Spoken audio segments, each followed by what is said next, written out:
बनवाब पड़ते रामदेव बाबा जी से कह के आदि के दावा बनवाब पड़ते रामदेव बाबा से कह के।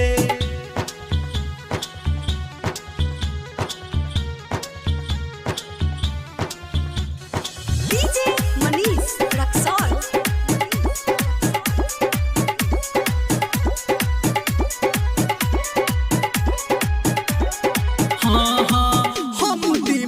बद के करा से कहबै आंसू के पीरा हम कोना के सहबै। हम दीवाना बद के करा से कहबै आंसू के पीरा हम कोना के सहबै। जकरा चलते है सब कुछ खेलो ओकरा नजर में हम गिर गेलो। मन के गिरल ई दीवार हमर ढहि के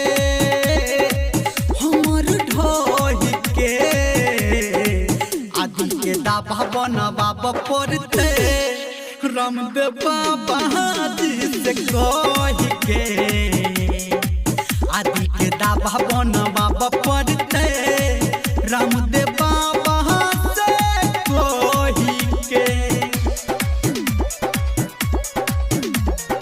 अभी आप सुन रहे हैं सावरिया म्यूजिक।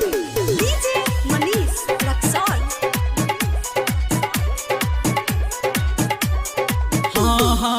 सुख में सब कियो दुख में न कियो हमर खुशी है कि सब कियो जियो। हाँ सुख में सब कियो दुख में न कियो हमर खुशी है कि सब कियो जियो। धर्मेंद्र कहैया आई बड़ी मुश्किल छै जुदाई याद आवे हमरा ओकर रही रही के